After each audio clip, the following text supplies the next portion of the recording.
Hello children, today in the fourth part of the unit multiples and factors, you will learn what are prime numbers, what are composite numbers and what is prime factorization and how do we do prime factorization using the two methods. First method is the division method and the second method is factor tree method.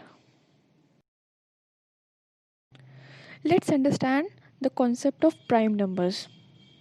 For understanding this concept, let us find all the factors of 2, 3, 5, 7, 11 and 13. For 2, the factors are 1 and 2. For 3, the factors are 1 and 3. For 5, the factors are 1 and 5. For 11, the factors are 1 and 11. And for 13, the factors are 1 and 13. From the above, we see that each of the numbers 2, 3, 5, 11 and 13 has only two factors, that is 1 and itself. Therefore, the numbers 2, 3, 5, 7, 11, 13 are considered as prime numbers. So now we can conclude the definition of prime numbers as a number greater than 1 is a prime number if it has only two factors, that is 1 and the number itself. Now comes the concept of composite numbers. For better understanding, let us find all the factors of 4, 6, 12. All the factors of 4 are 1, 2 and 4. All the factors of 6 are 1, 2, 3, 6. And all the factors of 12 are 1, 2, 3, 4, 6 and 12. Here you can notice each of the numbers 4, 6, 12 has more than two factors. These are composite numbers. Those numbers which have more than two factors are known as composite numbers. And hence the definition of composite number is a number is a composite number if it has more than two factors. Children, please pause the video and read the note provided below. Now comes the concept of prime factorization. Let us understand what are prime factors. We know that the factors of 24 are 1, 2, 3, 4, 6, 8, 12 and 24, right? Out of these factors, only 2 and 3 are prime numbers. Therefore, we can say the factors 2 and 3 are called prime factors of 24. Children, when you write a number as a product of its factors, then it is known as factorization. And prime factorization is writing a number as a product of factors that are prime numbers only. सिर्फ prime numbers का जब हम product के form में right करते हैं उसे कहते हैं प्राइम फैक्टराइजेशन. अब हमें पता है कि 24 के फैक्टर्स 4 और 6 हैं, ठीक है. अब अगर 4 और 6 को प्रोडक्ट फॉर्म में लिख देंगे तो ये हो गया फैक्टराइजेशन 24 का. लेकिन जब हम 4 और 6 को भी और आगे फैक्टराइज करेंगे और उसको प्राइम नंबर्स के फॉर्म में लिखेंगे तो वो हमारा कहलाएगा प्राइम फैक्टराइजेशन. जैसे कि 4 को आगे हमने फैक्टराइज किया तो 2 मल्टीप्लाई बाई 2 लिखा और 6 को आगे फैक्टराइज करेंगे तो लिखेंगे 2 मल्टीप्लाई बाई 3. तो ये 2 और 3 जो हैं ये हो गए प्राइम नंबर्स. अब इनको हम अगर मल्टीप्लिकेशन के फॉर्म में लिख दे 2 multiply by 2 multiply by 2 multiply by 3 तो ये कहलाएगा 24 का prime factorisation.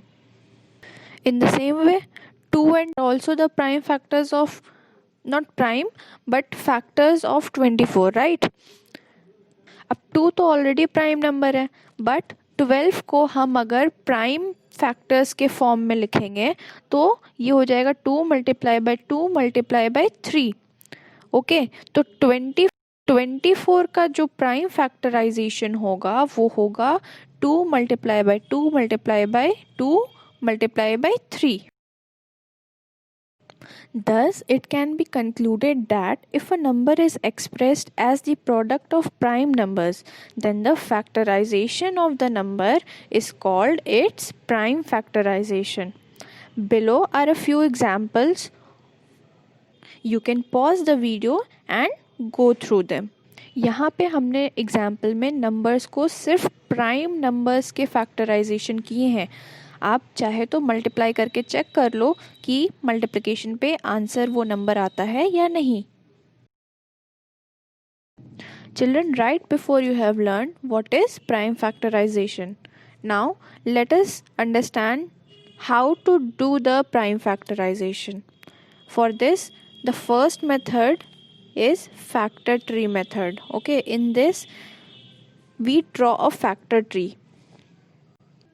The branches are made to show the breaking down of a number into its factors. Okay, the factors are written at the end of the branches, and a branch ends when it has a factor that is prime number. Children, here we have two different factor trees for the number 60. So, हम 60 को factorise करेंगे दो अलग तरीके से. पहले हमने किया 10 और 6 के फॉर्म में ब्रेक किया 60 को. 10 और 6 फैक्टर्स हैं 10 के 60 के.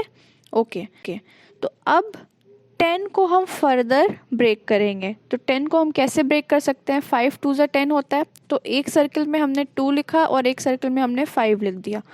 अब 6 को आगे भी ब्रेक करते हैं, क्योंकि अभी हमें 10 और 6 प्राइम नंबर्स नहीं मिले हैं, तो हम इसको तब तक ब्रेक कर जब तक हमें प्योरली सारे नंबर्स प्राइम ना मिल जाए. 6 को आगे हमने फर्दर ब्रेक किया तो 3 और 2 के फॉर्म में मिला. 3 2 ज़ा 6 होता है. अब यहाँ पे चेक करते हैं 2 5 3 2, क्या ये सारे प्राइम नंबर्स हैं? जी हाँ, ये सारे प्राइम नंबर्स हैं.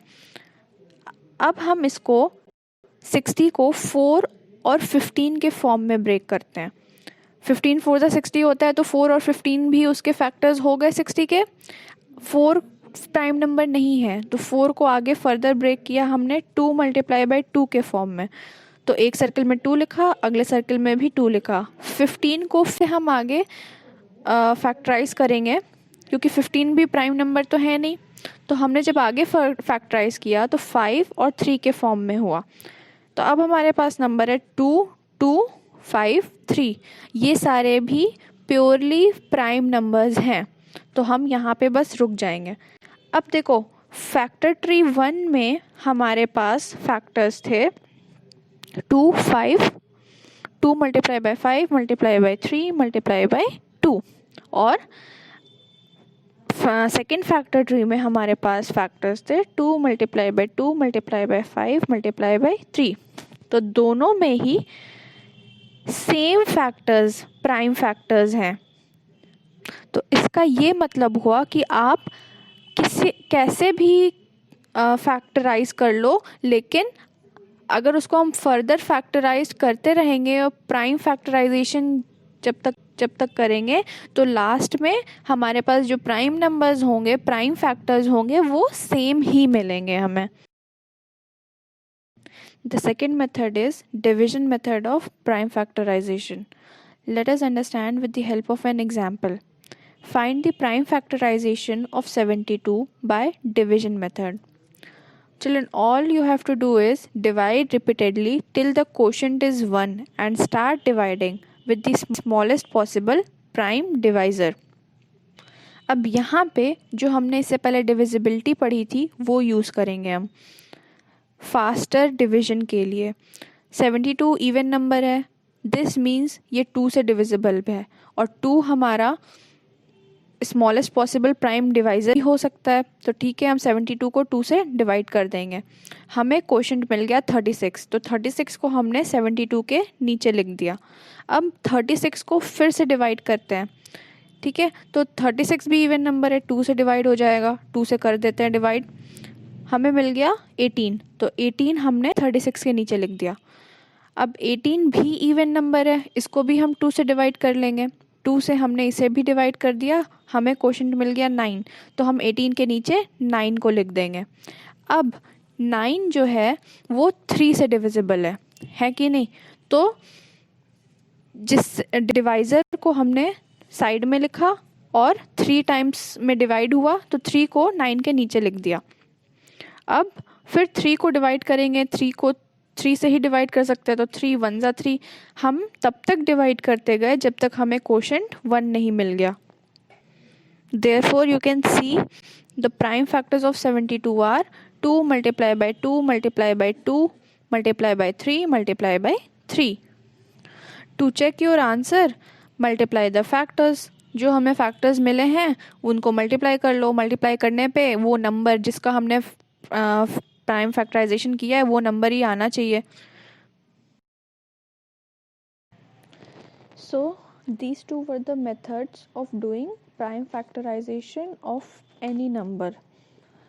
आप वही मेथड अप्लाई करना जिसे समझने में आपको इजी हो।